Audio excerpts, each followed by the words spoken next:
Hello, everyone. Welcome to the New Jersey Human Relations Council Annual Conference. This year's theme is Combating Bias Through Unity. Before we get started, I'd like to go over a few housekeeping items so you all know how to participate in today's event. Please note that Department of Law and Public Safety and its employees do not comment on litigation and/or investigations. This program is for informational purposes only.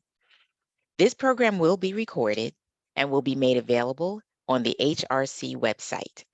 Given this is a webinar, guests will not be able to be seen on camera. All audience members will also be muted. As an audience member, you have the ability to drop questions in the Q&A tab, and you have the option to submit questions anonymously. Due to time constraints, please keep all questions on topic. Resources will be shared in the chat throughout the program. If you experience any technical difficulties today, please explain your problem through the chat feature, and we will try our best to address the issue. Now, I'd like to introduce today's moderator, the Human Relations Council Chair, Ashton Burrell. Ashton Burrell founded the Hometown Hero Club and Live Mentorship Program, LMP, while a sophomore at Lincoln University in 2011. LMP was established to mentor youth between the ages of 9 and 19 from various walks of life and cultures in their surrounding communities. Burrell formed a life-changing bond with the young people, and his program has maintained a 100% graduation, and over 3,000 students were assisted and inspired to graduate from high school. Mr. Burrell's activities continue beyond mentoring. He has organized marches and rallies for social justice and judicial equity, advocated for all communities, and petitioned corporations to hire fair and diverse hiring practices. Mr. Burrell has also aided in the coordination of efforts across the country. Mr. Burrell is a governor-appointed member of the Human Relations Council for the state of New Jersey, a member of the NAACP New Brunswick Branch Executive Board, and the Highland Park Human Relations Chairman Commission. He has been honored with several awards throughout his career, such as the Johnson & Johnson MLK Community Service Award, the NAACP New Brunswick Branch President's Award, the Spread the Word Second Annual Humanitarian Award, the Highland Park MLK Humanitarian Award, and many others. Recently, he was recognized with the 2020 New Jersey Governor's Jefferson Award for being the innovator and founder of the Live Mentorship Program. Ashton, I turn the program over to you. Thank you, Kai, and thank you everybody for joining us today. We're super excited for you guys to join us today and to get started. Today's keynote speaker is our Attorney General for New Jersey, General Matthew J. Platkin. Matthew J. Platkin was appointed by Governor Phil Murphy to serve as the state's 62nd Attorney General on February 3rd, 2022. Confirmed to that role with bipartisan support by the New Jersey State Senate on September 29, 2022, as New Jersey's Chief Law Officer and Enforcement. Attorney General Platkin has prioritized the safety of New Jersey's residents, focusing on combating violent crime and implementing innovative public safety strategies. He has specifically targeted gun crimes and auto thefts, resulting in significant reductions in both areas during his tenure. He also has spearheaded efforts to change how law enforcement responds to mental health emergencies by connecting individuals to resources, underscored by the innovative Arrive Together program. The Attorney General leads a department that touches upon nearly every single aspect of life in New Jersey. Its sweeping responsibilities include investigating and prosecuting crimes, representing the state's interests in court, enforcing strong consumer protection as well as civil rights statutes, regulating important industries, and overseeing over 38,000 law enforcement officers throughout the state. Attorney General Platkin believes that at the center of this work is public trust. With that goal in mind, he has made it a priority to utilize available resources and authority to root out public waste and abuse and eradicate corruption, hold regulated businesses and industries accountable, and defend civil rights, end bias and discrimination, and increase transparency concerning law enforcement conduct. Unfortunately, he could not join us virtually today. However, he still wanted to share his comments with us today.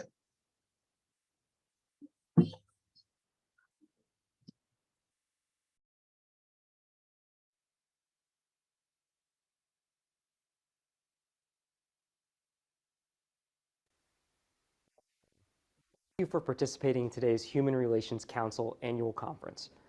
Thank you to Ashton Burrell, Chairperson of the Human Relations Council, for your leadership and commitment to this important work. And thank you to T. Leonardo Santiago, Director of Outreach and Community Relations for the New Jersey Division on Civil Rights, who has organized an incredibly informative program. Today's panel members bring their unique perspectives and experiences and a wealth of expertise to the table as we work together to combat bias through unity. They'll discuss the differences between bias incidents and bias crimes, the importance of reporting bias incidents, and the many resources available to you. The statistics and headlines from across the nation and right here in New Jersey, they tell the story. Bias incidents are on the rise. Earlier this year, the FBI released its 2021 hate crime statistics supplement about bias-motivated incidents across the country, and its findings demonstrate the need for today's conference, as well as for the need of other community-based efforts to combat bias and hate across our state. Nationally, reported hate crime incidents increased by almost 12%, from over 8,100 in 2020 to over 9,000 in 2021. These are incidents motivated by bias towards others because of their race, ethnicity, ancestry, religion, sexual orientation, disability, gender, and gender identity. These numbers unfortunately mirror New Jersey's data from 2021 to 2022, when bias incidents were up 30% over that time period. Unfortunately, bias data from 2022 paints the same picture. There were 2,178 bias incidents reported to law enforcement agencies in New Jersey in 2022. 2022 now has the unfortunate distinction of having the highest number of bias incidents reported in New Jersey since we began tracking bias incidents in 1994. And now in 2023, as bias incident data is still being reviewed, we're still seeing the same upward trend of bias incidents being on the rise. I know that numbers can seem overwhelming, but as the theme of today's conference suggests, we can combat bias through unity. So what does that look like? It's coming together at events such as today and spreading the word that in New Jersey, we will not tolerate hate and that we value our diversity. It means talking about confronting bias. It means talking to our children so that they understand early on that the differences between them and their friends are not to be feared, but to be welcomed and respected. And it means not normalizing hate or bias in our lives.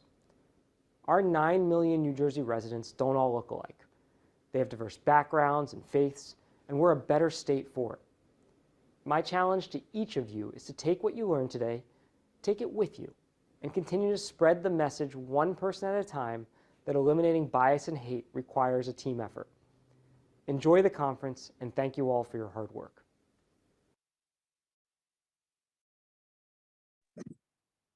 Thank you, Attorney General Platkin, for your words. I would now love to introduce our panel for today. Our first panelist is Deputy Attorney General Ghasim Bajrami. He serves as a bias crimes prosecutor in the New Jersey Division of Criminal Justice, newly formed Sensitive Victims Unit. Beyond screening, investigating, and prosecuting bias crimes, DAG has extensive experience representing the division in public settings and at community seminars related to bias incidents as well as crimes.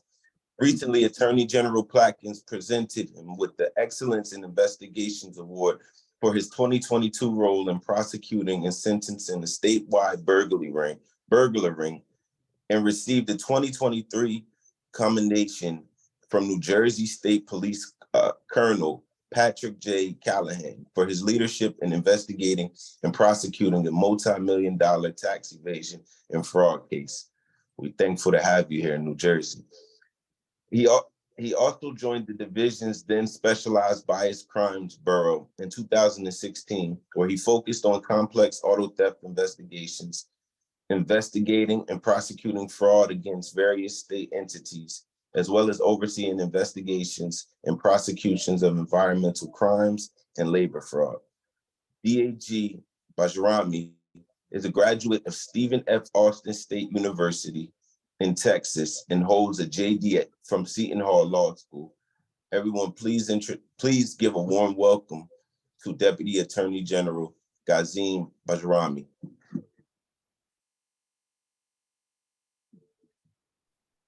Good morning, everyone. It's an honor to be here. Thank you. Thank you for joining us, brother. The next person that I would like to introduce on our panel is Sergeant Michelle Medine Morgan, who joined the Division of Criminal Justice in July of 2016. She has worked in the Office of Public Integrity and Accountability, also known as OPIA, Internal Affairs, the Gangs and Organized Crime Bureau, the Human Trafficking Unit, and the Bias Crimes Unit. Additionally, Sergeant Morgan offers her time as an instructor for the DCJ Police Academy, Firearms School, and Emergency Vehicle Operator School, along with other in-service trainings. Prior to joining the division, Sergeant Medine Morgan began her law enforcement career as a Brooklyn cop with the New York City Police Department, also known as NYPD, gaining fundamental proficiencies in crime prevention and investigations, emergency response, and community engagement. In 2016, she was awarded the Excellent Police Duty Medal. Sergeant Medine Morgan earned a Bachelor of Science degrees in Business Administration from Rider University and an MBA from Montclair State University. Throughout her journey, Sergeant Morgan has consistently demonstrated a commitment to justice, blending the street-level experiences of policing with the strategic insights gained during her tenure with the state. She continues to strive towards leaving an enduring impact on the evolving landscape of law enforcement. Please help us by welcoming Sergeant Michelle Medine Morgan. Good morning, everyone. Thank you for having me. And our next panelist is Ms. T. Leonardo Santiago, who is the first Latin Director of Outreach for Community Relations, as well as Chief Community Mediator for the New Jersey Division of Civil Rights. He is a second-generation Latinx, originally from Hudson County, and a first-generation college graduate. She earned her undergraduate as well as graduate degrees in criminal justice from New Jersey City University. In 2017, T joined DCR as a bilingual investigator in the enforcement unit. They served as the bilingual subject matter expert for the New Jersey Bias Investigation Access System, also known as NJ Bias, that was launched in November of 2020. In March 2021, T was promoted to the newly created Community Relations Unit and as the bilingual community relations specialist before becoming the unit director. T's team also acts as a crisis response unit following major civil rights incidents. As a community mediator, they engage in complex mediation, restorative justice practices, and community dialogue with trauma-informed care lenses. In June of 2023, Attorney General Placken presented the Community Relations Unit with the Award of Excellence in Community Outreach, and T the Excellence of Exceptional Service Award. Robin Parker is the Executive Director of the Beyond Diversity Resource Center. He focuses his work on using anti-oppression tools to build more inclusive and just society. At the Beyond Diversity Resource Center, Parker emphasizes compassion and anti-oppression as the pillar of diversity, training, and organizational development. Parker was formerly a Deputy Attorney General in the New Jersey Division of Criminal Justice and the Chief of Office of Bias Crimes and Community Relations. He is the recipient of the Rachel Davis Dubas Human Relations Award, a New Jersey Senate citation for excellence in human relations, and the World of Difference Award for the Anti-Defamation League of the B'nai Ferrer. He is a graduate of the University of Illinois Law School as well as Rutgers University. Please help me to have a warm welcome to Mr. Robert Parker. Thank you. It's a pleasure to be here.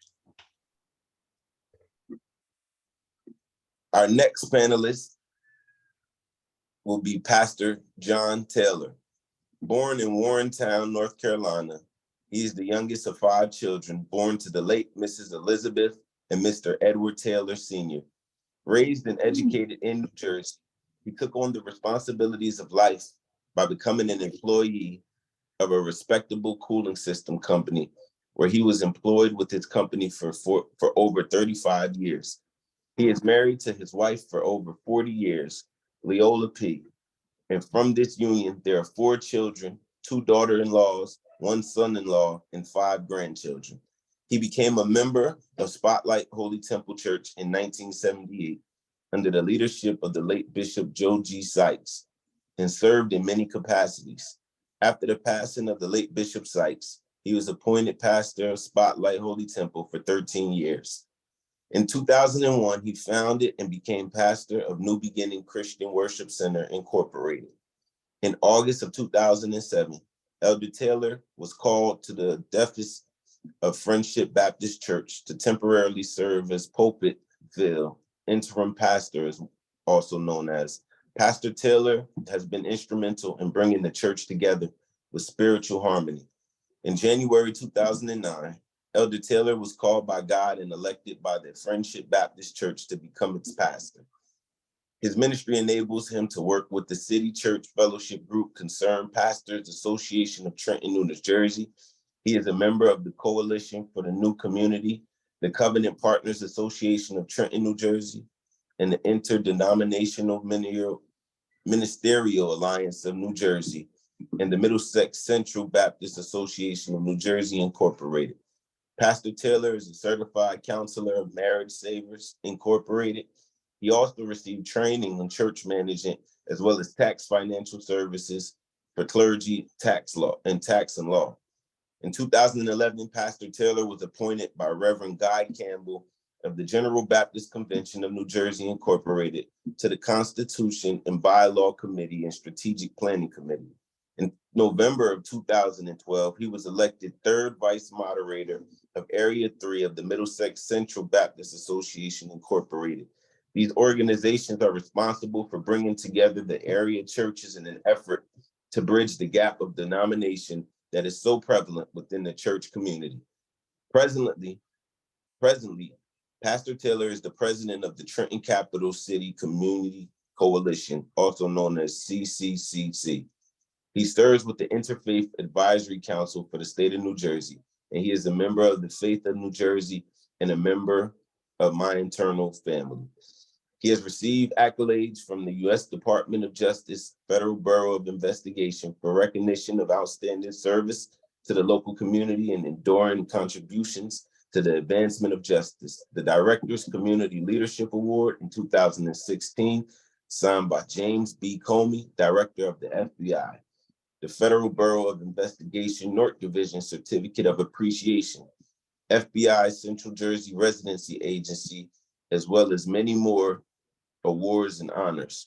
Just recently, in 2020, Pastor Taylor was appointed by Chief Chaplain for the State Police Department of New Jersey by Governor of New Jersey, Phil Murphy.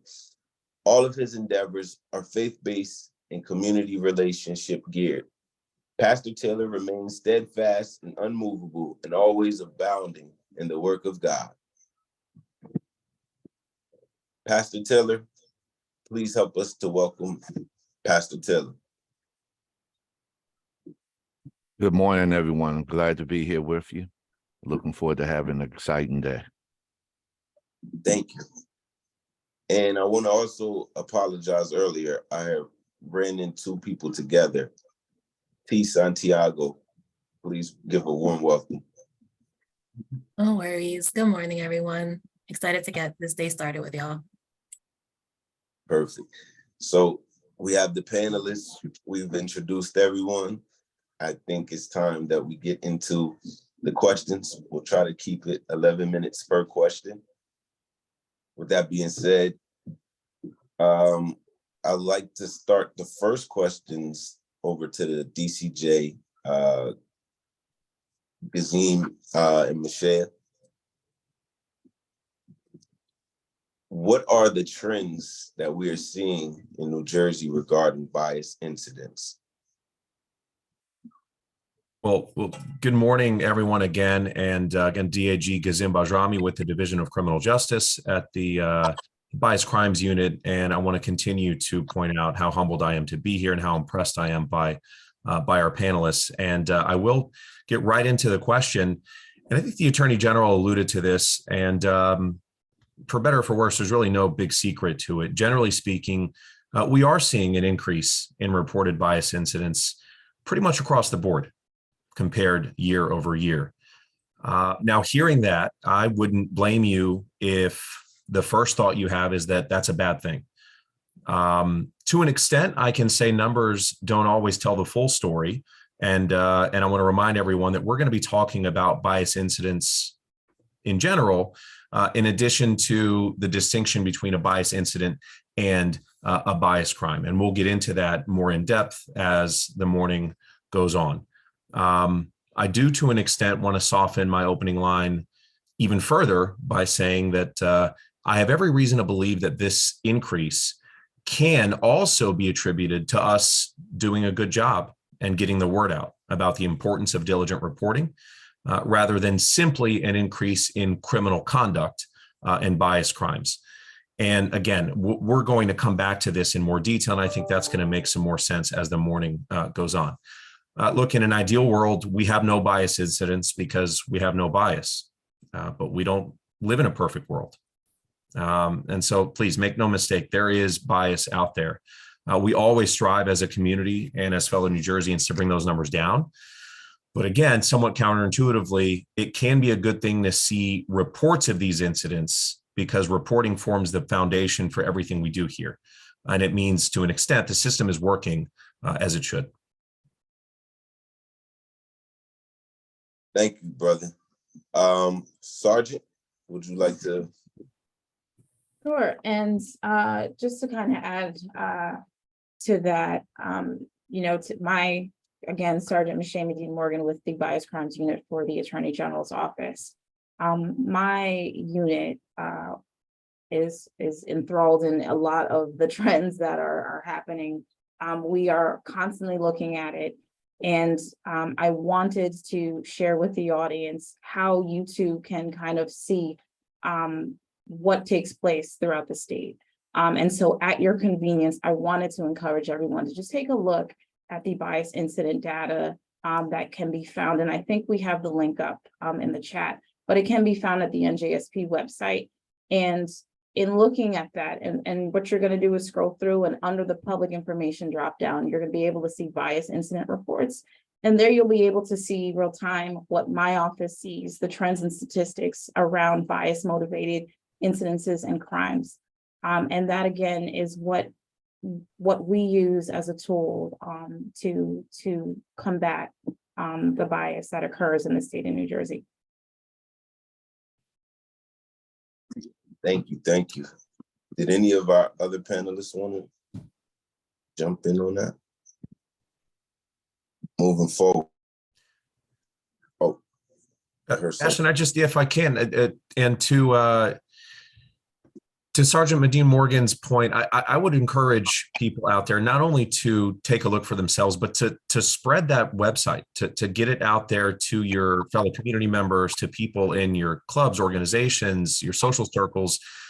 Push that link out there to the extent that you can, because it's really a window into some facts and circumstances that not everyone's familiar with right off the bat. So use it, of course, for your own reference and for your own awareness, but get the word out and spread that link to the extent that you can. I just want to add to that. Thank you.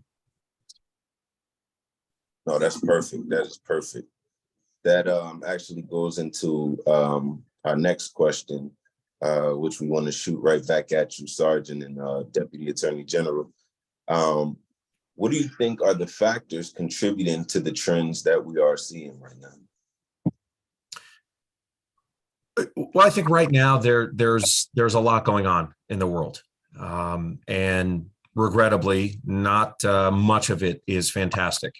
So we are, without question, seeing an increase in bias incidents as it relates to an ongoing confluence of world events. 99.5% of which are totally beyond our control, but nonetheless, we are left in New Jersey with seeing upticks in unfortunate reports of bias incidents that I don't think are so indirectly related. I do think there's a correlation there. We know where they're happening, and it's more important now than really ever to be diligent about reporting bias incidents when you see them. And in many ways, that's what we've seen happen across the state. And so from my perspective as a prosecutor, I think the partnership between the Attorney General's office and our community leaders, our local police departments, day-to-day residents, people paying attention, people having each other's backs, when we get this stuff reported, we don't always understand immediately what the factors that contributing to these actual incidents are. But as we get this data and as we study it, we're able to make better decisions that are more informed, that are responsive to events happening in communities. This is the kind of stuff that truly helps keep people safe. There's a lot happening in the world. There's a lot happening out there in general. So frankly, especially within the past several months, we've seen an uptick, and I don't think it's a stretch to say there's some correlation to world events and bias incidents here in New Jersey. I mean, DAG Bajrami touched on everything, as far as what the factors are concerning the trends that we're seeing. He said it perfectly. It echoes basically what's happening throughout our country. A certain incident or event has happened.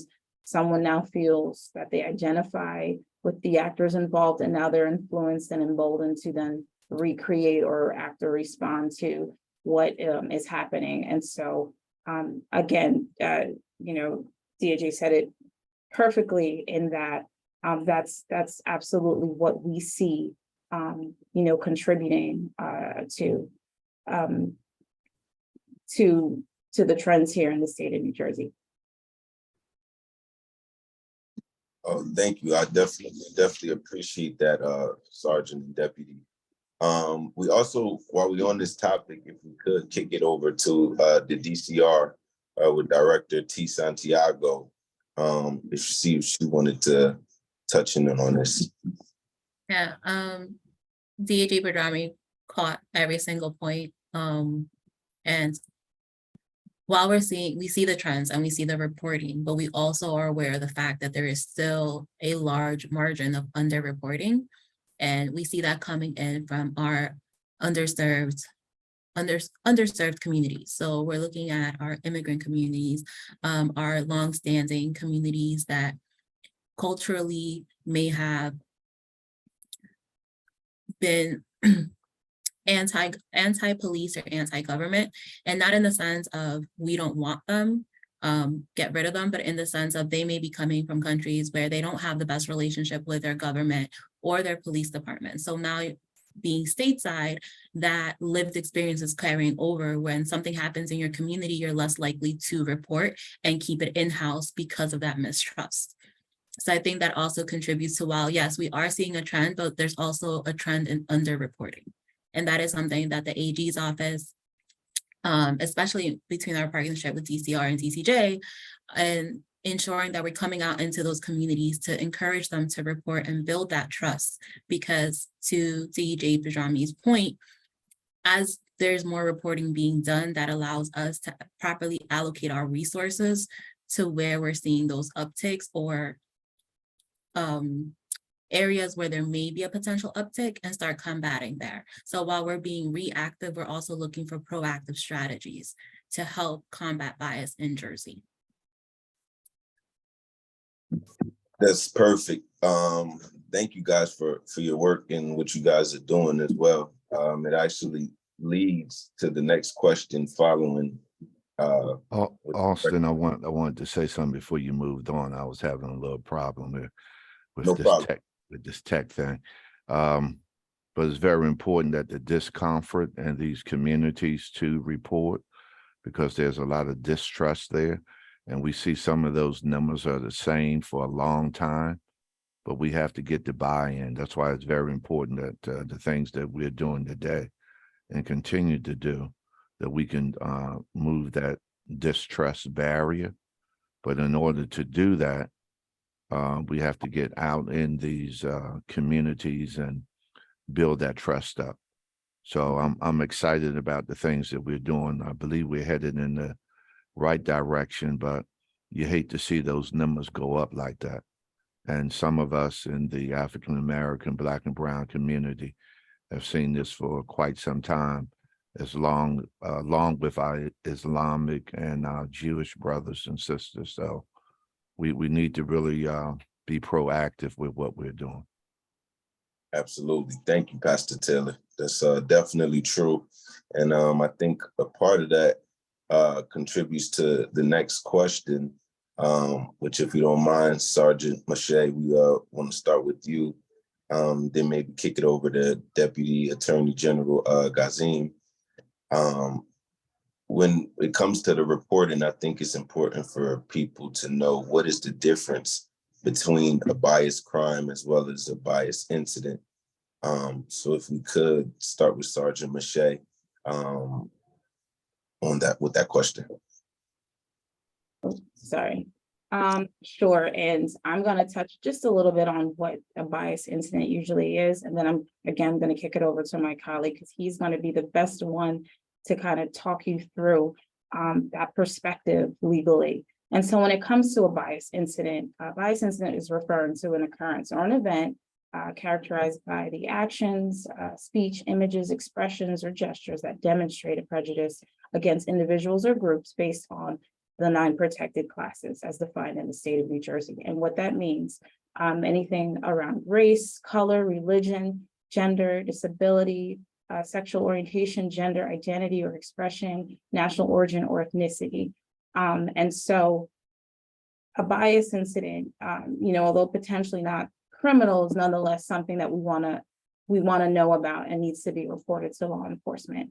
When it comes to a bias crime, when we decide that it reaches the level of a bias crime, and this is kind of where I want to shift it onto DAG Bajrami, because he, again, could better tell you kind of what that entails, concerning the legal aspect of that. I will say I'm happy to analyze the statute for everyone this morning, but generally speaking, when it comes to work, the sergeant usually tells me what I'm supposed to be doing. So, just to clarify here, I think someone's being a little modest.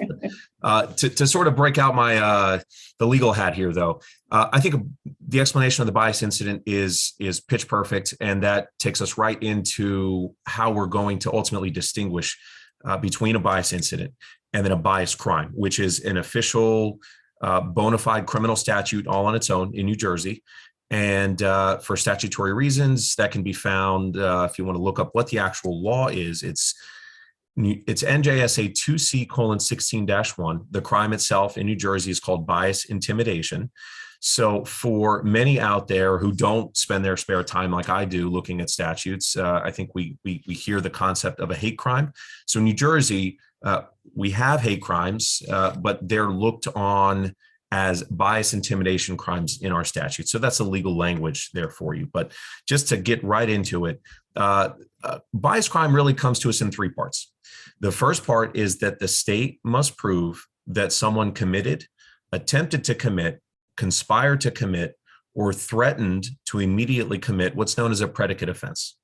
In other words, to have a bias intimidation crime, one of these underlying crimes, or what we call a predicate offense, has to have been committed. And those are homicide, assault and aggravated assault, kidnapping, sexual assault, robbery, arson, criminal mischief, and that's important, and I'll go into why in a second, burglary, harassment, that's also important, and I'll add that to the criminal mischief bucket, and then various weapons offenses.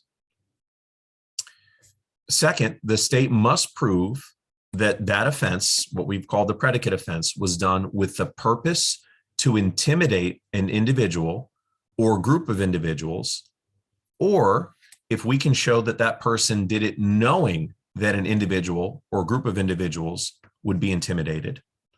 And then the final factor for a bias crime is that the state has to prove the crime was committed against that victim, whether it's a person or property, because of that person's race, color, religion, gender, disability, sexual orientation, gender identity or expression, national origin, or ethnicity. And I know I opened the box there, so I want to go back and close it. We discussed criminal mischief and harassment as things to remember. Why do I say that? Because regrettably, we see a lot of that. In New Jersey, thank heaven, we don't see a rash of homicides and sexual assaults that are specifically based on race or based on one of the other enumerated classes that are going to get us into that bias crimes world. Those things regrettably happen a lot, but not in the world that we're looking into this morning. What we see a lot of is criminal mischief. We see a lot of harassment, and we see a lot of threat-related language that's associated with the bias crimes world. And of late, in particular, we've looked into many instances where we have, at the very least, close calls. So I just wanted to draw everyone's attention to where we have seen of late the trends.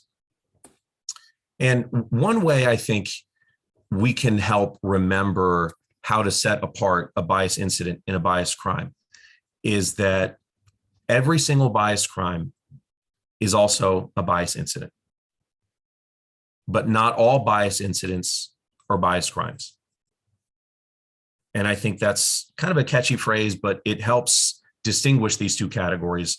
And again, everything we look into that meets the bias incident standards that the sergeant went into are going to fall into the bias incident category and automatically go under our review process and are analyzed for potential criminal action. Of those bias incidents that we review, certain bias incidents rise to the level of a bias crime.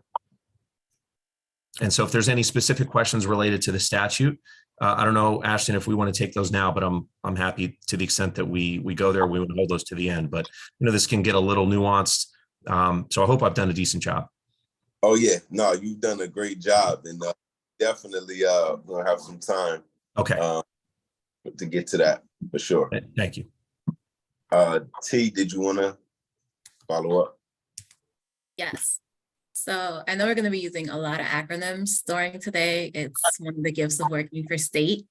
So our tech group has actually dropped an abbreviation checklist for y'all. So you could just look at the chat in case you see us using abbreviations during our conversation today. So I want to highlight and support everything that DHA Badrami and Sergeant Medine Morgan highlighted from the criminal side. For us, looking at the civil side, Division on Civil Rights, we enforce the law against discrimination. So versus the bias statutes, by intimidation statutes, 9 protected classes, the law against discrimination has 20. And we are limited to employment, housing, and place of public accommodation. So what does that mean? With our 20 protected classes, if you are experiencing bias-based harassment or discrimination in employment, even if the employer has 1 employee, the law against discrimination applies. If you're experiencing discrimination in housing, the law against discrimination applies, or bias-based harassment. Place of public accommodation, so that is anything that is open to the public, any service provider, anything that is state, local, municipal, so on and so forth. That also includes our state agencies, that also includes your malls, your hospitals, your medical facilities, your laundromat, anything you frequent that is open to the public. And I cannot stress that enough. So that is always important to overlap, that there are bias incidents that can both be reported to Division on Civil Rights and Division of Criminal Justice. And that is why reporting is so important, because there are instances where we may get a complaint that does not fall within our jurisdiction, but it is a DCJ complaint. So then we can then tap DCJ and say, hey, this came into us, but this rightfully belongs in your side of the house, and vice versa. Hence why we're always advocating for that, making sure that you report and understanding that not all bias incidents are bias crimes, but that does not take away from your lived experience. If you were subjected to bias-based harassment and or discrimination and or any other harm against you as an individual, that you do have rights in Jersey and that you do have avenues to pursue, and just And understanding that that could be a little confusing, right? Because when you're wrong, you were wrong. You just want justice for that wrong. And it's finding the right avenue to get there. And sometimes the avenue you walk down is not going to give you the justice you're looking for, but it can create the door for someone else to get their justice.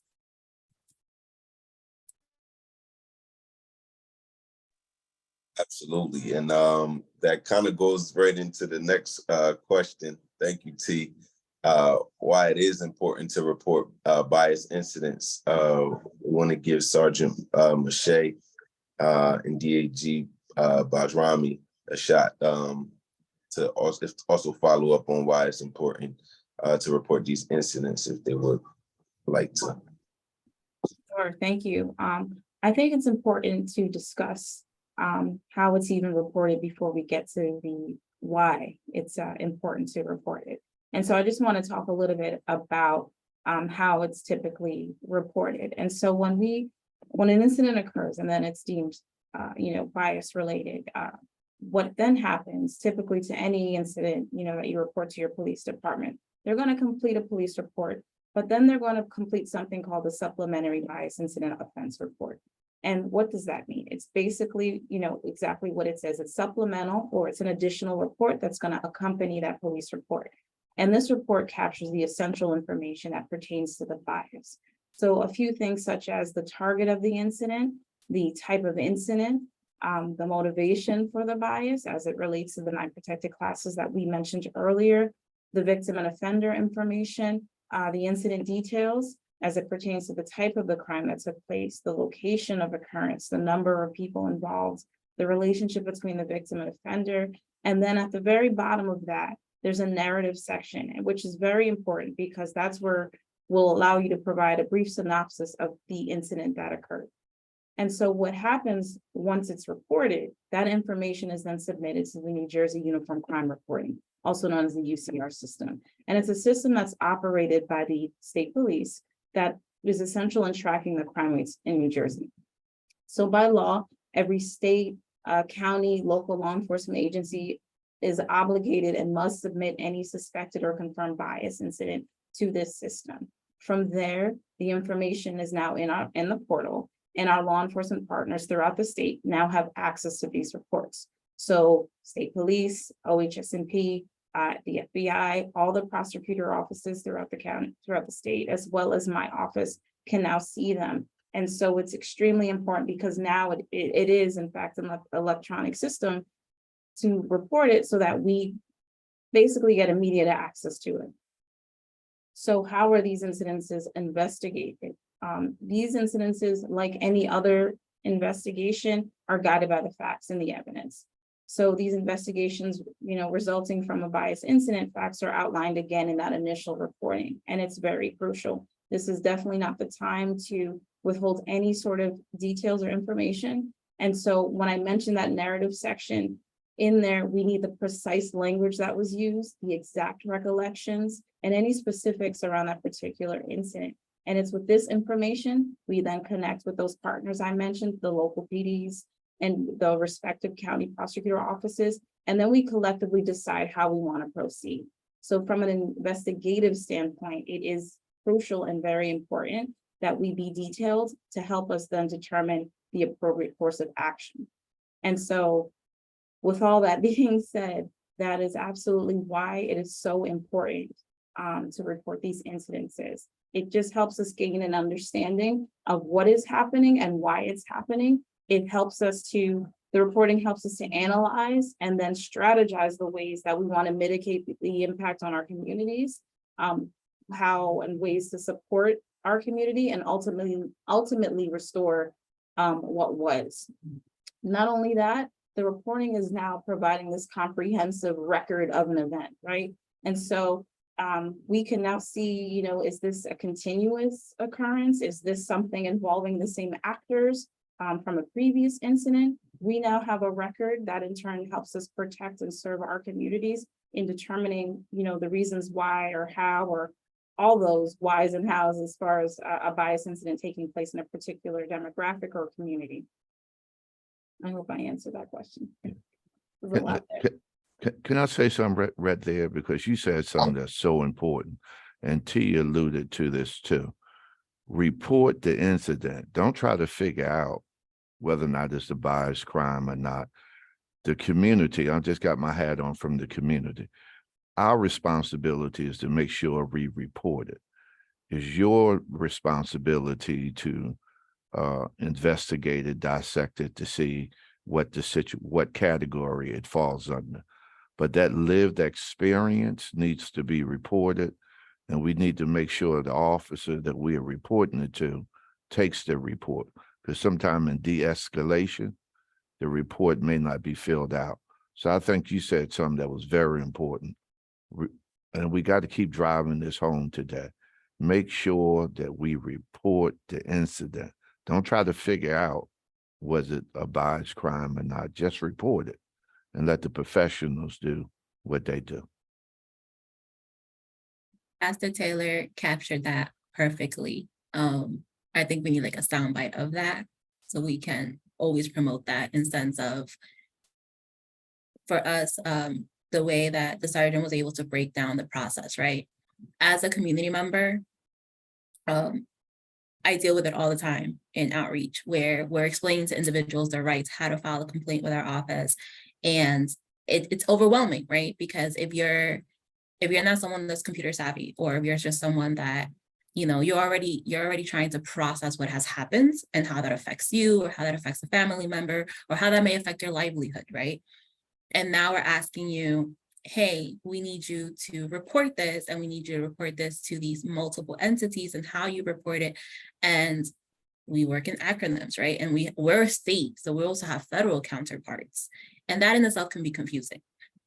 But the important part is that you find anchors, meaning that you find resources within your community. And that is why it's important to have these conversations, is why it's important to participate in these conferences, because we're able to become pillars in our community and serve as that gateway for someone to file that complaint, right? To hold their hand and say, okay, this happened, these are your resources, these are the entities we need to report it to, and let them figure it out.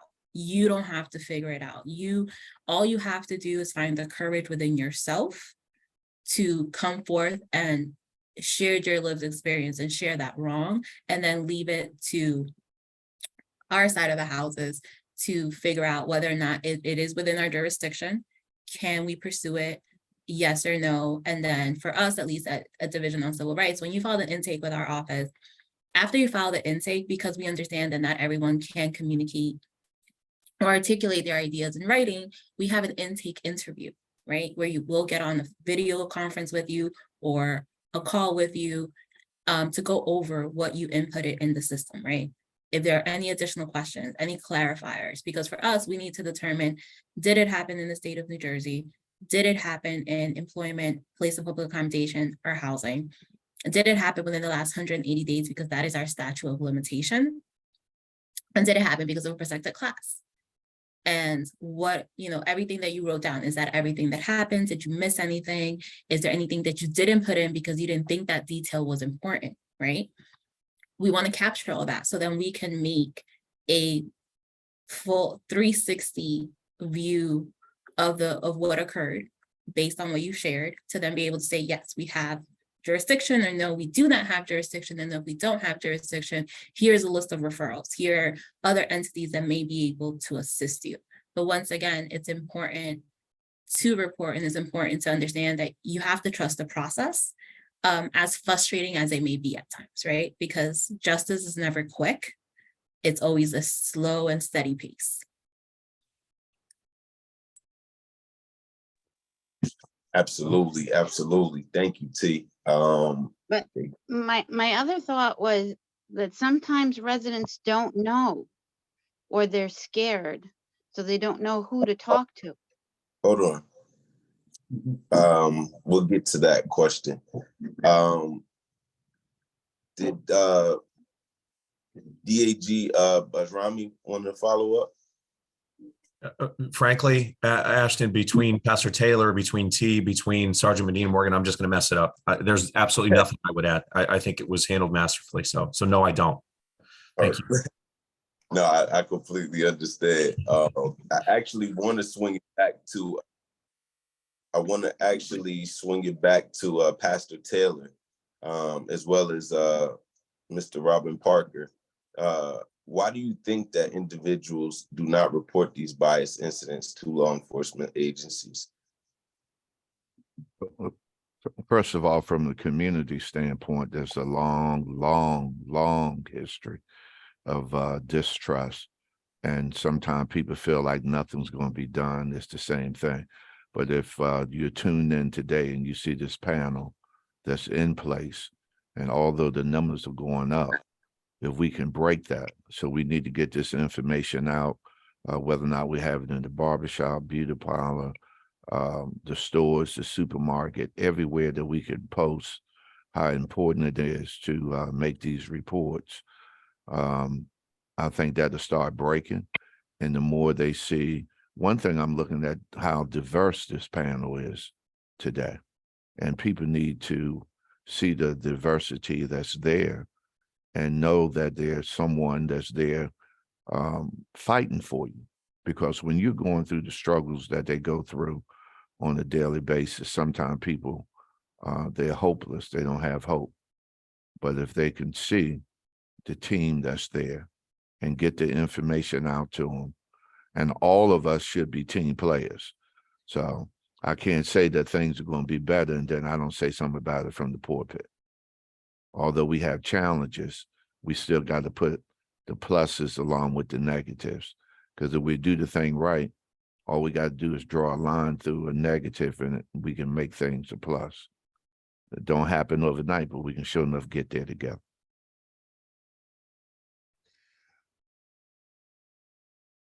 If I may, Yeah. certainly agree with Pastor Taylor. I think that the short answer on why people don't report would be fear and apprehension. As examples, because bias crime attacks people according often to their core identities, it may be that people feel a sense of shame or a sense of fear about reporting. As Pastor Taylor also spoke about, for many people of color, for example, people from the LGBTQ community, their relationship with government institutions, including the police, is not only based on today's interactions, but a long history of distrust that has to be overcome. And so there are people who, because of that relationship, will be reluctant to report. Another thing that we noticed, for example, during the coronavirus, when remarks were being made about the relationship between people of Asian ancestry and the virus, that there was shock in those communities. People feeling like, I can't believe that this is happening to me. I'm being targeted simply because I'm walking down the street. And that shock freezes people. Finally, I think I'd like to say that if we look historically, if we take a survey, for example, of the narratives of people who were enslaved and recently freed, if you take a look at some of the biographies of people who have lived through the Holocaust and undergone extreme trauma because they've been attacked according to what their identity is, you see the kind of reactions that we often get in bias crime that causes people not to want to report. There is a feeling of shame, one that is misplaced, but it is the mind's way of trying to put things in order. And so often, sometimes, not often, but there are times when people will blame themselves for what has happened instead of seeing the actors as the problems. There are times that people will become hypervigilant because of that trauma. The bottom line, I think, is that if we understand how shocking, how rocking to the core a bias crime or a bias incident can be, it gives us opportunities really to help people walk toward people like DCJ, and DCR. And that may not always be as easy as it is for people who are in the mainstream or haven't, or who have not suffered the kind of trauma that bias crimes and bias incidents inspire. And I know we're going to talk about that more, but I think we need to keep that in mind above all else, that what makes bias crime and bias incidents particularly bad, in my view, is that it says that you're not welcome in the community.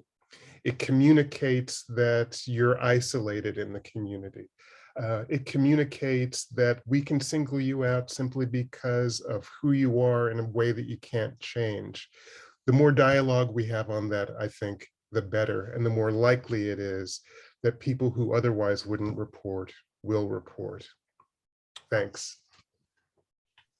No, absolutely. Absolutely. Thank you, Robin. As a community stakeholder, Robin, we will keep you right here. How do you think that we can combat bias and discrimination in New Jersey? And I'm gonna give all every one of our panelists a chance to answer that question.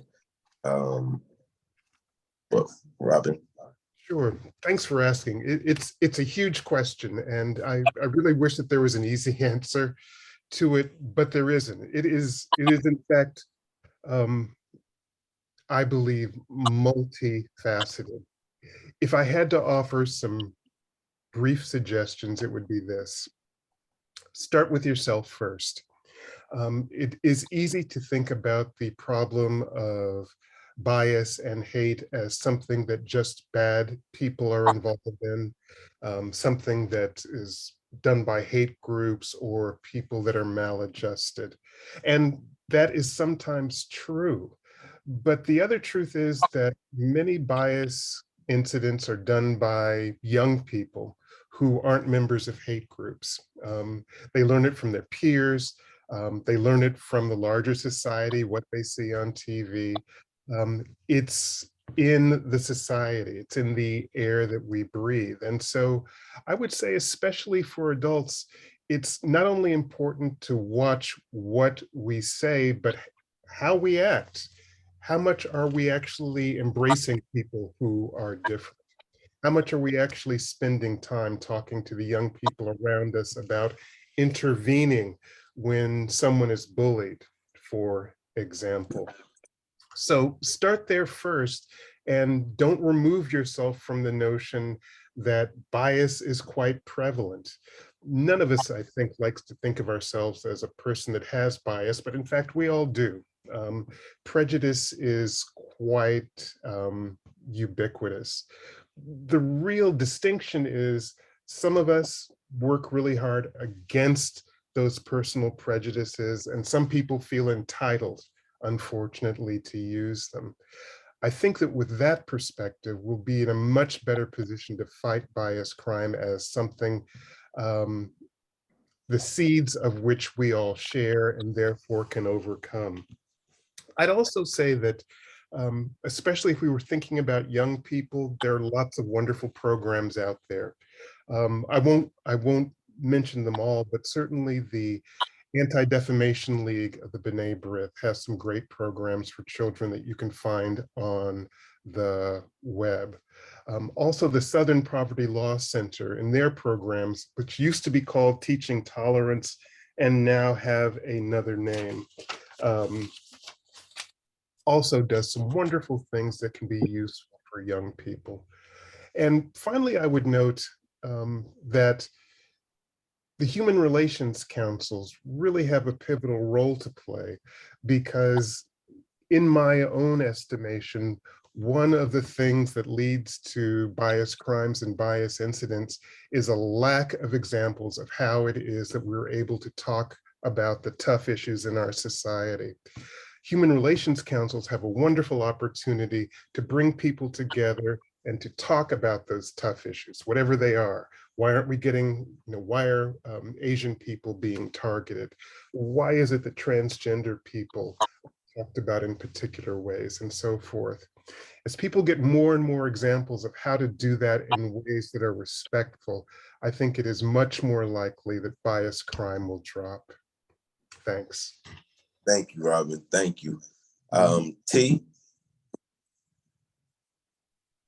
This is a loaded question. And I'm gonna build off of what Robin said. I think Robin's like my kindred spirit. Where have you been all my life? Because we share a lot of the same philosophies. So I think I agree with Robin. We have to start with the self, right? And starting with the self and slowing down our processes. Very often we will say hi to somebody and be like, hey, how are you? And before they've even answered, we're already responding with, oh, I'm good too. But did we slow down to see what did their body language say? What did their tone say? Did they answer? You know, can we connect with them on a humanity basis, right? We're not just going through the politeness of it, but we're actually showing up for each other genuinely. And I think that takes a lot.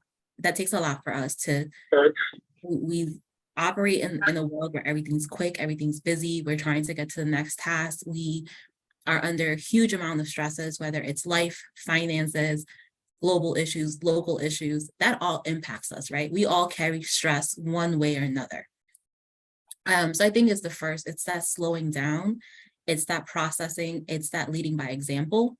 And that in itself is what children will mirror, right? When we're able to self-regulate ourselves and we're able to teach children how to self-regulate as well and be able to recognize not only our own emotions, but the emotions of others, that allows us to see when a situation is building and allows us to see when we have differences of opinions, we have differences of belief, but that does not mean that we need to attack each other. That does not mean that my opinion is better than yours or your belief is better than mine, but we can create a space where we can coexist and respect each other's differences. But to do that, we have to start with the self, right? And build out from there. We live in silos. How many of us can say, I know my neighbor. I know my neighbor next door. I know my neighbor down the block. I know the people in my community. How many of us can genuinely say that, right? Where not only you just know your neighbor by name, but if you haven't seen them in a couple of days, you're concerned because you know that's outside of their normal routine and you're able to check in on them. So it's not always the sense of care for self, it's a sense of care for those around us. And if you extend outside of that immediate community into your county, into your state as a whole, not to say that you need to know all 9.2 million New Jerseyans, but that sense of being able to recognize another person and not just the facade we put on, right? The face that we show up with, but be able to see past that, to see how are you really doing? What is going on? Can we have this conversation? And if we can't have this conversation, how can we come back to it so that this tension doesn't remain there? I also think that we're in the social media era, right? I grew up when social media was being introduced. So I was still one of those kids that you were able to disconnect. You know, you got bullied from 9 to 3, you went home, you got a break, you went back in, you got bullied all over again. And I say that laughingly because I was one of those kids that got bullied. But now it's 24/7, right? Social media is 24/7. There is no disconnect. You get bored, you go on Instagram, TikTok, Twitter, and you just scroll.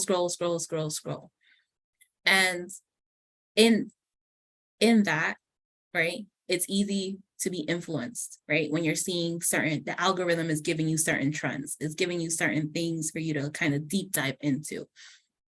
And not having self-restraint, I guess would be the right word, and understanding that maybe I need to put this down and have face-to-face interaction. With COVID, we've lost a lot. We've lost a lot of our social interaction skills. So when we see something, it's easier for someone to pick up a phone and record than to step in and help. And I think that's something that we need to touch upon. You know, what is the difference between a bystander and an upstander? If you see something that is not right, are you more likely to pull up your phone to record, or you're more likely to step in and de-escalate and intervene and create a safe space for that person being victimized. So for us to combat bias, it's not a one-step solution, right? It's not a, here's the recipe, go do it. All biases will be dissolved. It is a continuously daily act of starting with ourselves and extending outwards. It's leading by example. It is not just how we operate and how we process the world and how the world processes us, but it's also about resource sharing, right? There is an abundance of resources available to us, but we don't know about it, right? We're not having those conversations with each other to share those resources. Division on Civil Rights, we have fact sheets in over 14 different languages and are expanding the language access when it comes to our fact sheets. We have guidances on school discipline and how to address bias in schools in K through 12 and college campuses. We issued a joint statement around that. We have a white supremacy report that also gives recommendations on how to combat white supremacy from a community level. So there are all these resources that are available to us that we may not know about because we're not having those conversations or we're not curious enough. So I also think that's another key, is maintaining that curiosity and wanting to learn about not just ourselves, but those around us. You know, someone from a different religion, someone from a different culture, someone from a different race. And that curiosity lending itself not to be biased, right? Because sometimes people will ask a question and you're like, why did you think it was okay for you to ask that question? But prefacing that question with, I don't know and I want to learn. So I'm sorry if this question comes off wrong. What is the right way to ask this question, right? That's where we start, because when we start learning about others, it opens our minds, it opens our experiences, and also recognizing that our own lived experiences are going to impact how we interact with other people. And just because we see someone appearance does not mean that that's who they are, right?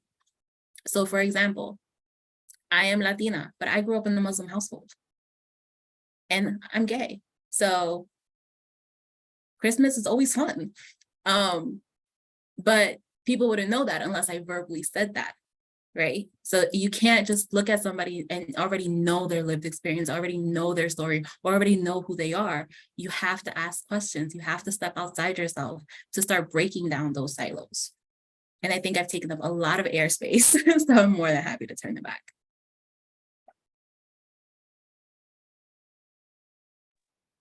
Absolutely. And T, thank you. Thank you for even sharing your experience. It's very confident, which is a part of the reason that y'all are our leaders here in New Jersey. Did Sergeant Medine want to follow? Sure.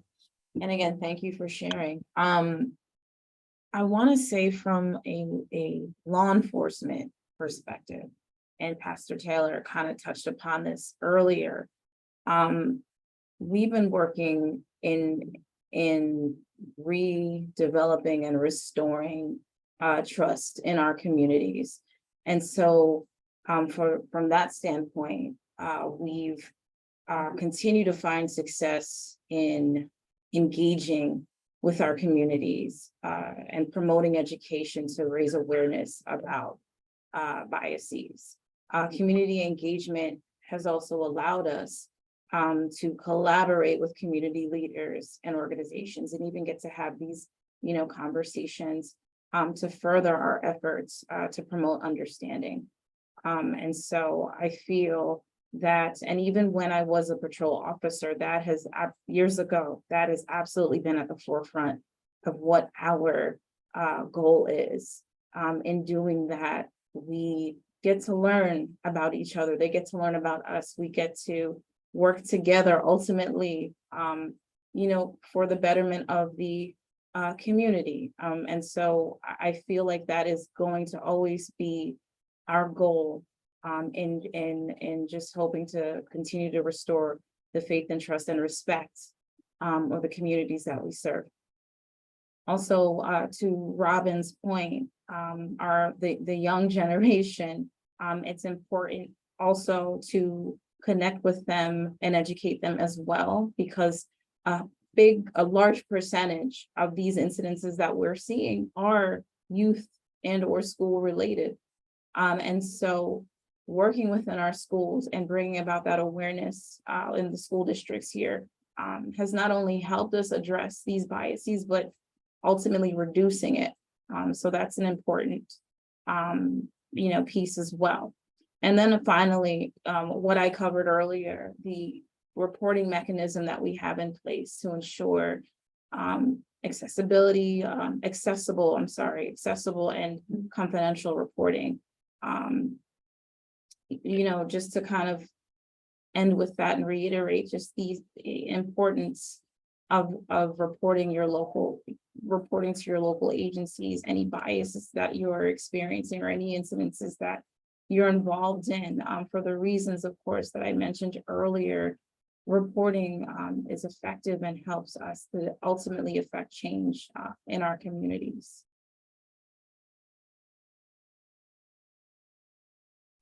Absolutely. Thank you. We also want to give a shout to DAG Bajrami, if you'd like to follow up, and then Pastor Taylor. Thank you, Ashton. The points made have been fantastic, and I have sort of a 1.5 points, 1.5 answers here to how we're going to combat bias. And just like Sergeant Medine Morgan pointed out, being present in our communities, taking outreach seriously, constantly encouraging reporting, really doing everything within our power to build relationships based on trust are all so important in combating bias crimes. Beyond that, my role as a Deputy Attorney General, someone who is specifically tasked with enforcing the laws of New Jersey, how we combat bias crimes. Listen, and when I say we, I mean local law enforcement partners, county prosecutors' offices, the New Jersey State Police, Homeland Security and Preparedness, even our federal partners. We are active. We are present in every corner of the state throughout all 21 counties. And we are constantly, literally every single day, we're looking into these bias reports. And I want to be as clear as we can. When we see bias incidents that rise to the level of bias crimes, we will expend whatever resources are necessary to investigate them, to prosecute them, and then where appropriate and supported by the evidence, of course, bring people who commit bias crimes to justice. And my half answer here, just sort of removing my prosecutor hat, and really just in my capacity as a human being, I want to strive for us to be better as human beings. I want to mention how important I think exposure is. And that's a window that I always look at this into. And when I say exposure, my subjective meaning of exposure is exposure to people that are different, exposure to people who pray differently, who love differently, who look differently. I have a young niece and nephew. My niece is 7, my nephew's 2.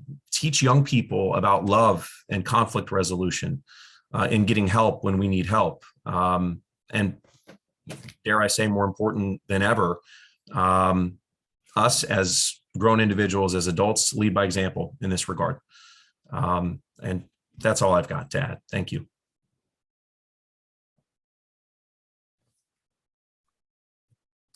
Well, outstanding. I was just working with the button to make sure I was on. Outstanding what I heard. I mean, I just flipped back to what I heard a little earlier. Christmas is always a happy time, a fun time. And that was coming from a Muslim sister that was also willing to say that she was gay at the same time. This panel here is just tremendous. I participate on a lot of panels across the board and peeling things back. The people that are listening, please, by no uncertain circumstance, think just because we are on this panel that we don't have to deal with bias situations and prejudice situations ourselves. That's why we are willing to put ourselves on the forefront, because I think a lot of times when people see panels like this, they think we're sitting up here having a kumbaya moment. We're going through stuff ourselves.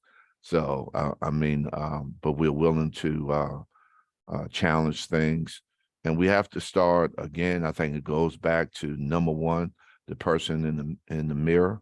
If we start with ourselves first and then expand out, because we can't expand out first to try to get rid of biasm and hatred if we have that stuff within us. And we can see it in the different things that that we do. I mean, years ago, this diversity that we have right now on this panel wouldn't even exist.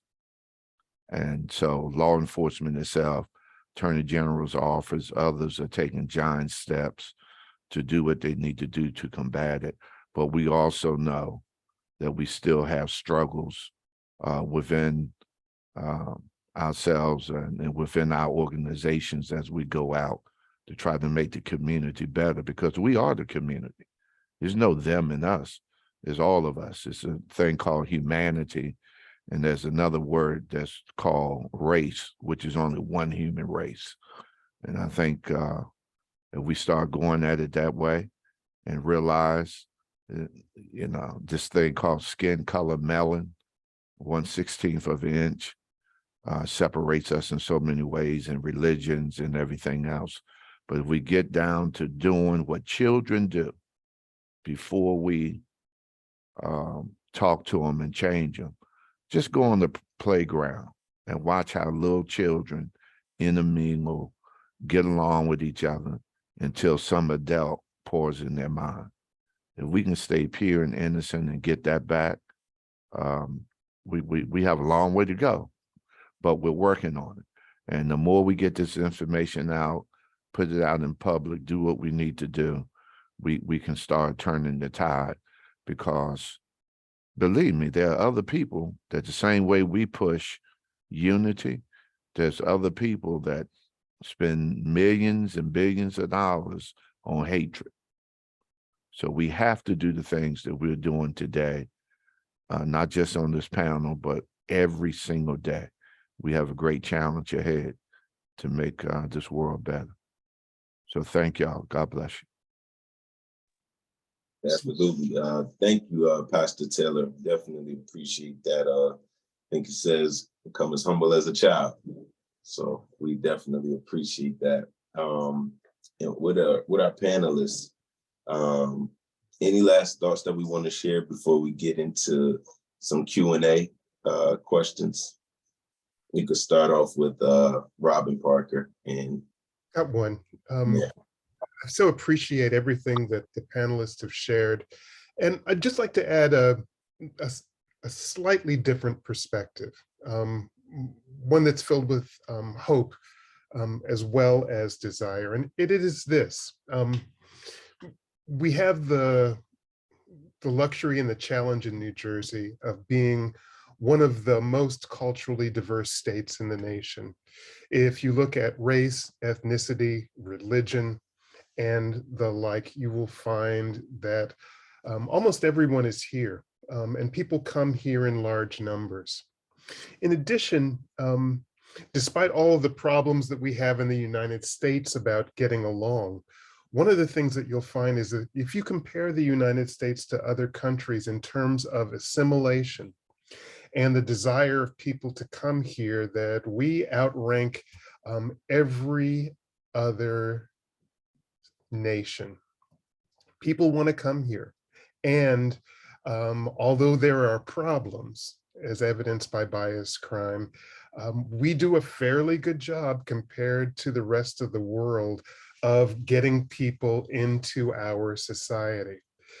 But I think that comes with the ever-present challenges that people here have been talking about. And so as I begin to think about bias crime and bias incidents, I not only try to think about the harm it does to individuals and groups, but also what it says about our society as a whole, and the job that we all have of making sure that that fabric, that great experiment in our society that holds us together, doesn't fray. Thanks.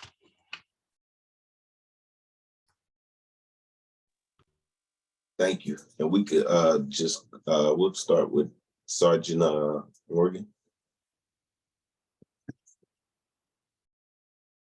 I don't have a whole lot to say. I'm just grateful again for the opportunity to get to speak with everyone about the importance of why it's important to report bias incidences as again from my perspective, from my unit's standpoint.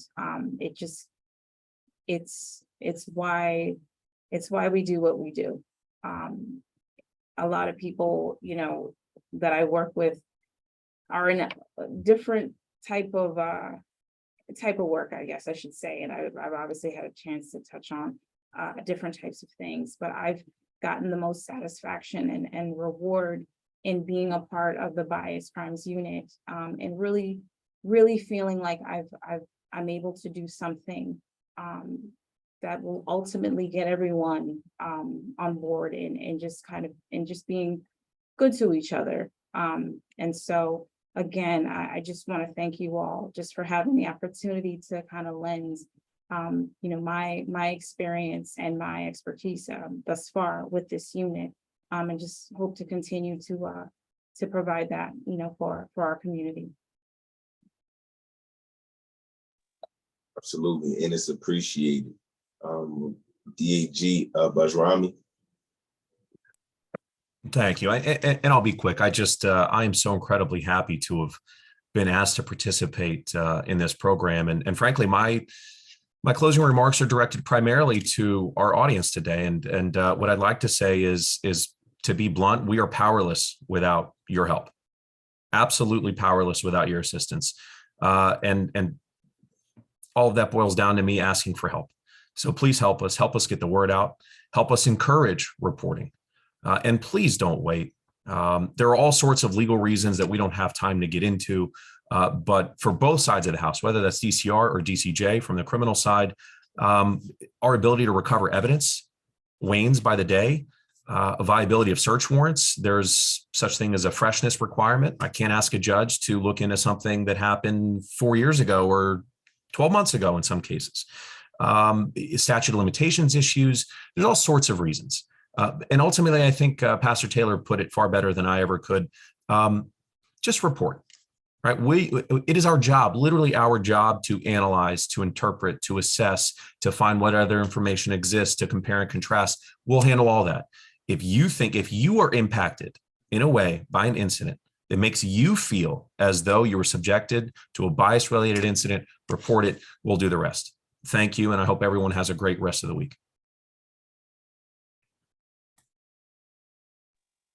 Thank you, Pastor Taylor, and then we'll end with T before we get into Q&A.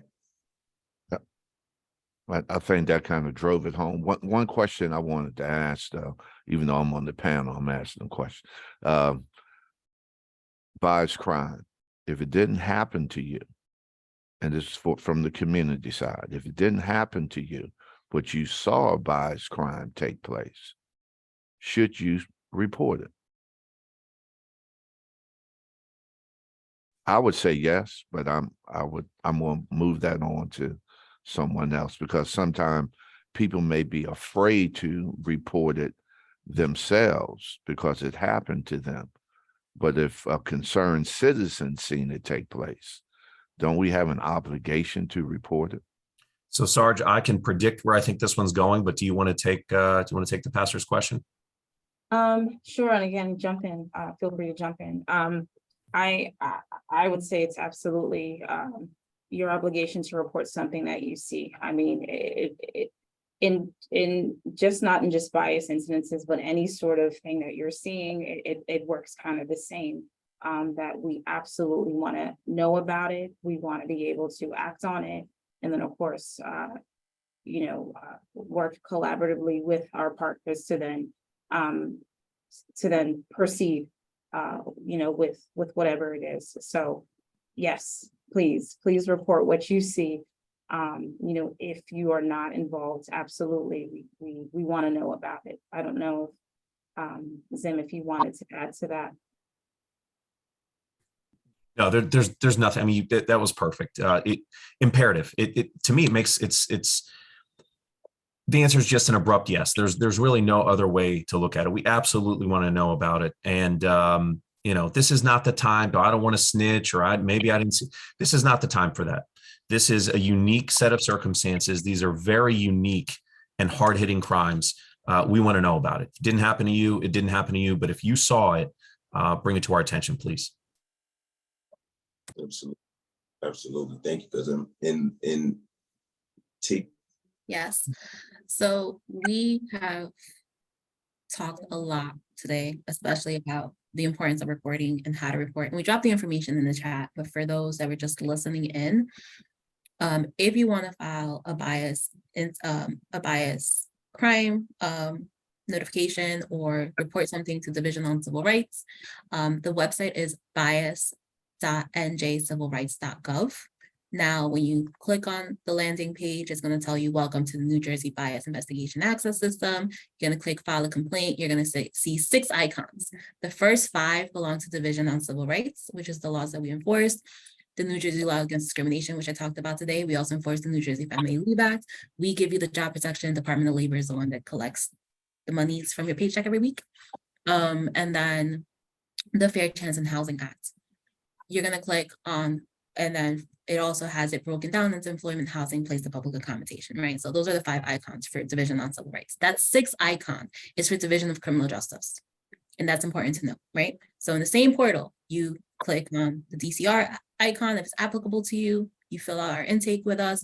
It prompts you to create a portal on our side because our whole process lives on the system. If it's for DCJ, you click on the DCJ icon and it's a 2-page intake form that you complete, and that's it. It's important to know if you have questions, right? If you're not 100% sure of the DCR process, our website, www.njcivilrights.gov, we break it down for you about the law, how to file a complaint, the complaint process. We even have a handbook on how to file an intake. I just did a step-by-step webinar on how to file an intake on NJ Bias. It's 45 minutes, just play it in the background, and it walks you through how to file a complaint. If you need an accommodation to input the information in the system, you call us at 1-833-NJDCR for you, and you speak to one of our intake specialist, administrative staff, right? Also, if you are an adult and your child is experiencing something, right? And you've attempted on your own to get it rectified and your child's still experiencing it. So let's say that something is going on in the school. You can file an intake on behalf of your child, on behalf of an individual with a disability. You can file as a non-attorney advocate for adults. So if you're a community member, if you're a community organization, right, and you are encouraging someone to file with us, you have that option of filing as a non-attorney advocate, which means that you will help them through the process and you will sit with them when we're meeting with them so they feel comfortable. Or if you choose to retain an attorney for the process, you have that option as well. But just know that we are state service, we are free service, right? You still have that option. And just like I highlighted DCR's phone number, I also want to highlight DCJ's phone number, 1-800-277-BIAS. So you can reach us by phone, you can reach us by email, you can reach us by the intake portal. There are multiple ways to get in contact with us for us to be of service to you and for you to be able to report to us.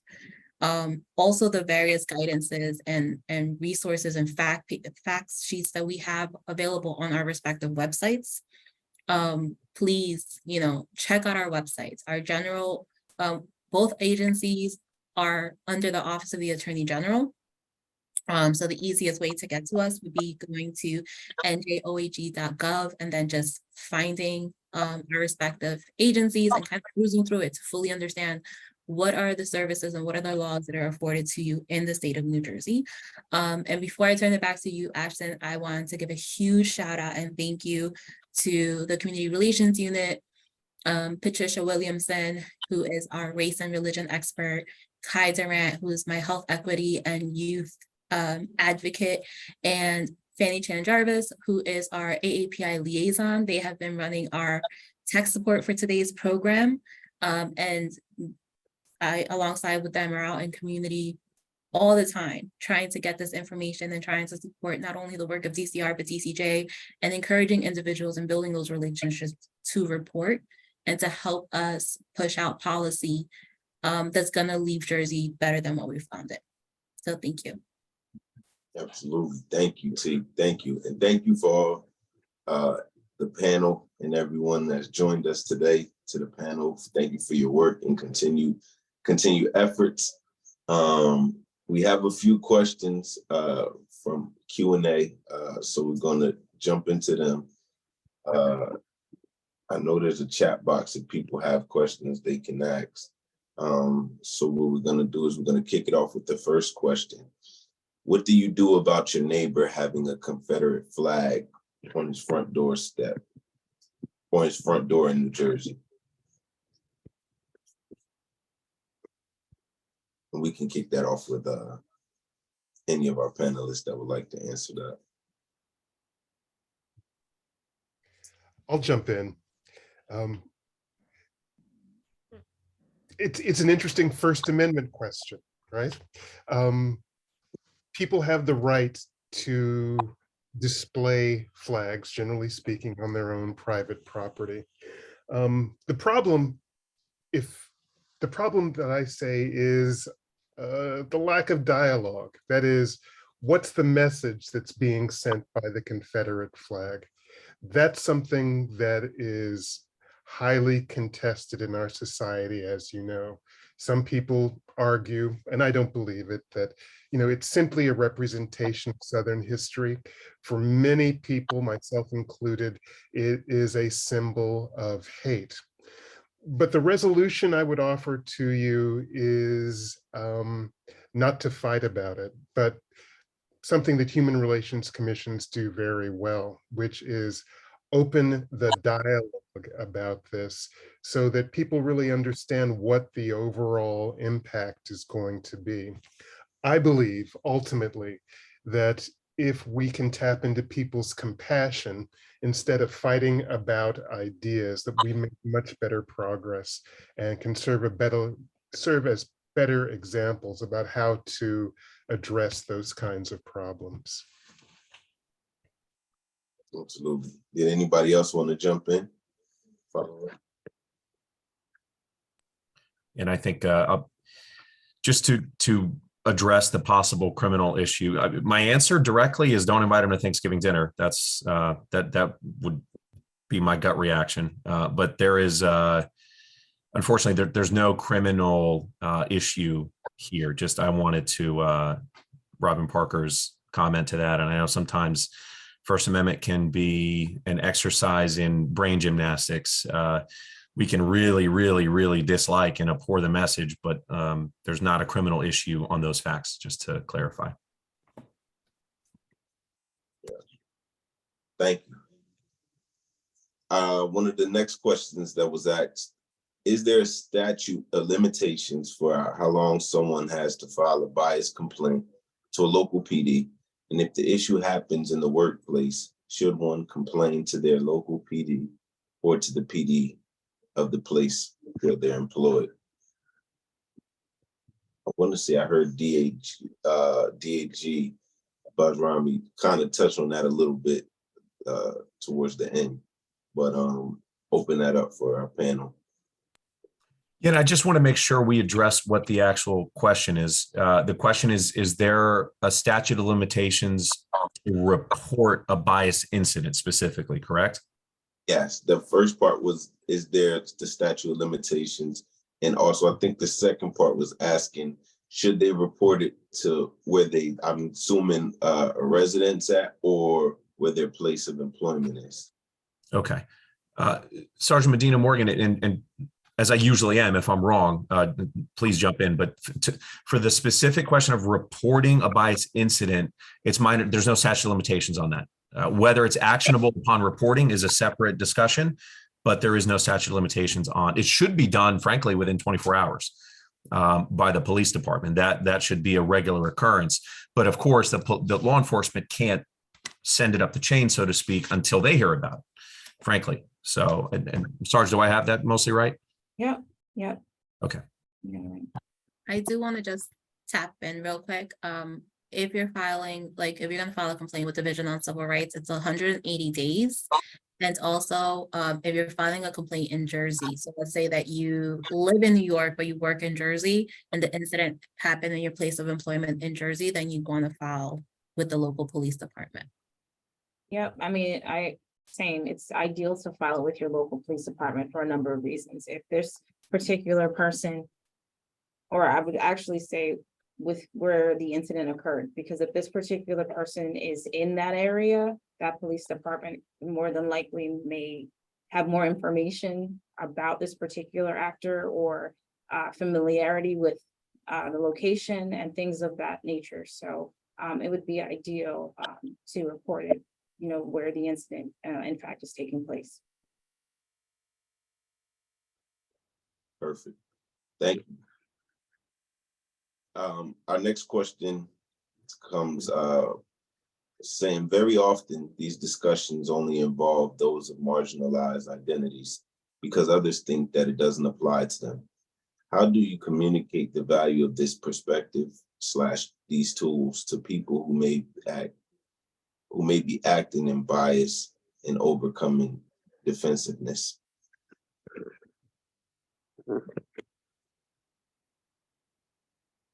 We can open that up to any of our panelists.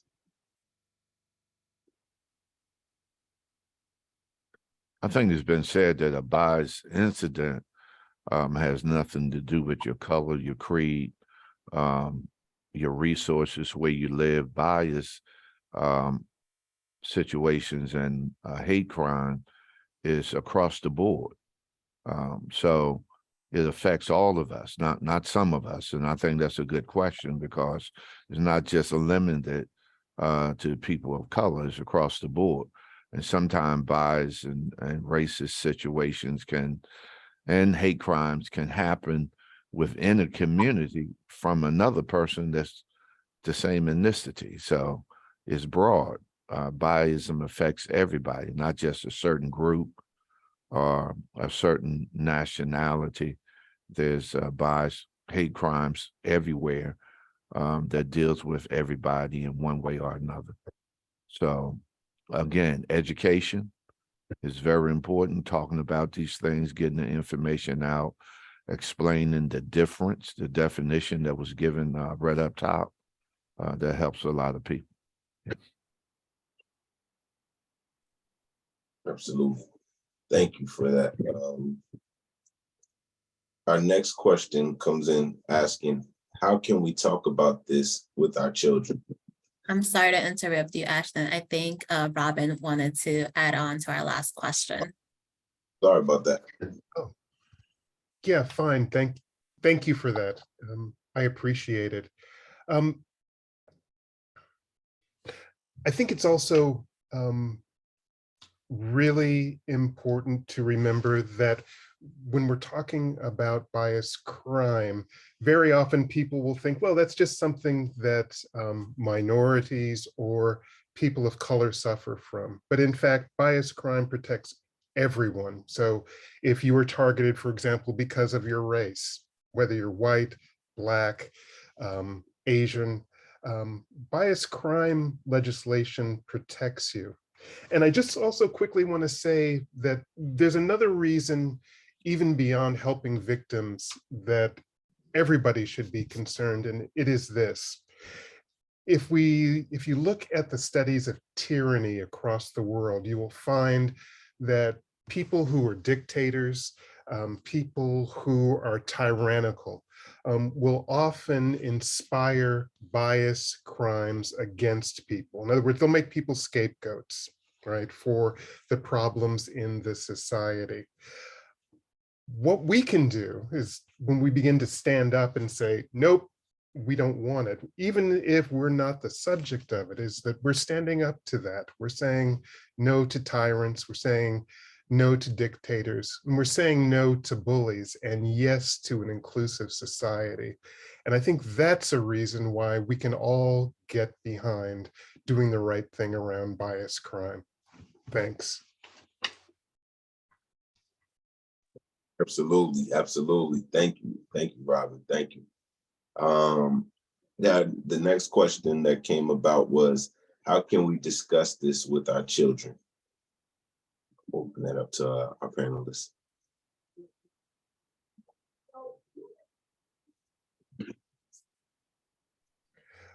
I'll just quickly start again. It's a really important question. And first, I would say it is really important to do for this reason. The best studies show that silence about difference tends to breed bias and contempt. By that, I mean, I grew up in a time when society was working toward integration, or what was called integration. I went to a lot of schools, for example, where I was the only Black kid. And it was thought that the best way to be kind to me and people who were like me was not to mention race, not to talk about it. It was impolite. It was exclusionary.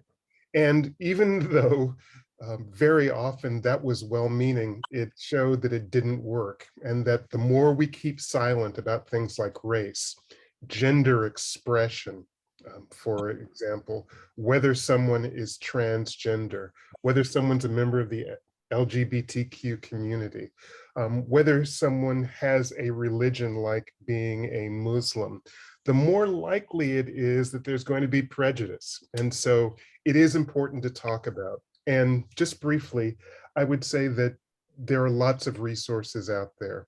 Check out the Southern Poverty Law Center website for lots of resources on way to start these conversations individually and otherwise. And also check out the Anti-Defamation League website and their programs. Really important. Thanks.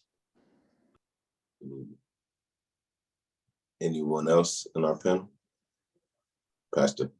Yeah, took me a moment to get there because most of my children are 30 and 40 years old now. So I had to put Pop, or as my granddaughter said, Papa John. I had to put Papa John's hat on. But just open it up, having that dialogue to see where they were. How was your day in school? What did you do today? What did you see? What did you encounter? And just kind of work your way in to see where they are, what their experiences are, before we introduce them to something that maybe is not the proper time to introduce them to yet. And also, it's all right to be different. I mean, God himself is colorful. You got a blue sky, you got white clouds, you got green grass, you got beautiful flowers of all different colors and array. So we don't live in a colorblind world. People think that, but it's not. So just take your time and wait for that moment, that open window, because it will produce itself. But I don't think we should be too aggressive with it. And I said something earlier, to let a child be a child, and sometimes we learn lessons from them. Listen, I think that's a big one that I learned over the years before I try to fix anything, but learn how to be a great listener to your children and your grands, and that'll help you along the way. Absolutely.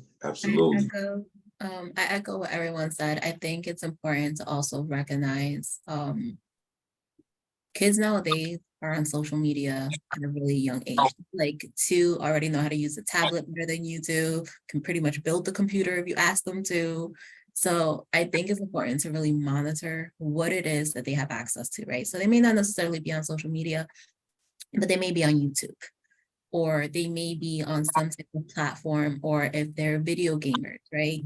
And they're online and they're having interaction with other people that may be talking about certain things. I think it's really important to be able to have those, to be mindful of what they're doing and what they're involved in, because they may start showing you signs before they even bring up the conversation, before you realize, oh, I need to start addressing this with them. Also, we all know kids listen to everything, right?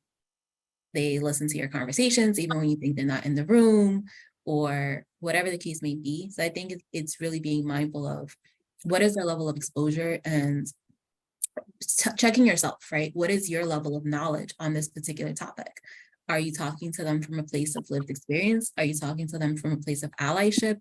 Are you talking to them from a place of, you don't really know and you're trying to figure it out with them? Because I think having that honest conversation with you allows you to have that honest conversation with them, and to remember to listen, right? I think that's the hard part as adults. We know better. And sometimes in certain situations, we don't know better. It's actually the kid that knows better because they are less biased. They're more resilient than us as adults. To just kind of be mindful of that. No, absolutely, T. I was thinking that as you guys were talking. I know you talked about the social media part earlier. You go on the kids' social media and see what they're up to very quickly. Our next question comes, can you explain the relationship between free speech and a bias incident? I understand that even hateful, racist, and anti-Semitic speech is protected speech. But when we hear such speech and report it, why are we told that it doesn't constitute a bias incident? And if it does constitute a bias incident, what should the consequences of such speech be, particularly when it is protected speech?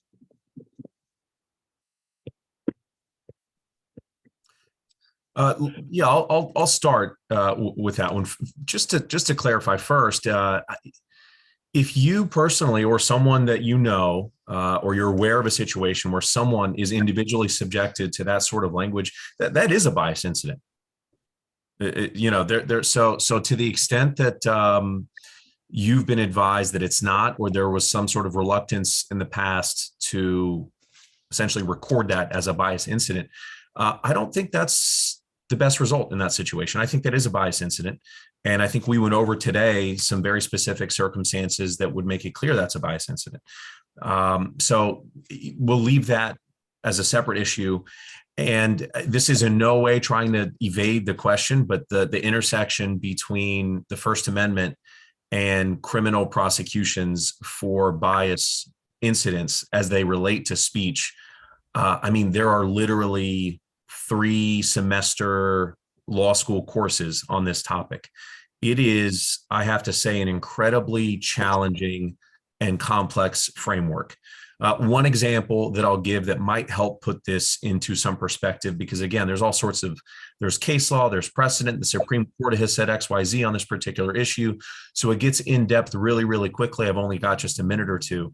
But one example that comes to mind is an individual who, since we've been on the topic of social media, has his or her own Facebook page. And on that person's Facebook page, he or she makes it a point to espouse all of that individual's racist ideas and these proclamations about where they see society in terms of color and race and creed and gender, and really to the point that it's hateful and vile. You see that individual, hey, listen, you can demonstrate that that person lives in New Jersey. The conduct is recent. It's been reported. The law would suggest that even as despicable as that conduct is, because that individual is espousing it in his or her space and just sending it out there for the world to see, it's going to be really difficult, if not impossible, to file criminal charges. Now, if you take the exact same conduct and you focus it in a different framework, let's say that individual is specifically targeting people in the social media framework, messaging them privately and personally, and then harassing that individual on the basis of his or her race or gender or faith. At that point, the law would suggest you might have a very different situation. So at that point, you address issues like the potential for a terroristic threat. You would assess a situation that might bring charges for criminal harassment with a bias crime enhancement. So there's all sorts of different avenues. All of this is to say it is imperfect. I'll be the first to admit. And there have absolutely been situations in my career, and I know on the law enforcement side, I don't think I'm speaking alone here, when we see conduct, we really, really, really don't like it because it's awful and it's offensive and it's just terrible. But because of First Amendment reasons, we can't just charge every instance of a bias incident. And it's frustrating. I get that. But we've got to our job is really to toe that line as carefully as we can between the First Amendment and one's ability. And frankly, New Jersey grants even more protections for First Amendment or free speech type issues than many other states, at least in the Constitution of the United States requires. And when you're crossing the line, you cross that Rubicon from free speech into hate speech or a terroristic threat or harassment that constitutes a crime. So I don't think I'm giving you the perfect answer, because I don't think there is one. I hope I did a decent enough job trying to convey to you the challenges that we face in assessing that. Absolutely. Can I also just say real quick that in that light, because of the First Amendment, there are some things that the government simply can't prosecute, as the deputy said. But that doesn't mean that the community fight isn't over. You know, we have a long history of social activism that says it doesn't matter whether you're going to be criminally or civilly liable for the hateful thing you have done. We can stand up as a community and say, we disapprove of this in all of these different ways. And so there's more than one way to fight. Yeah.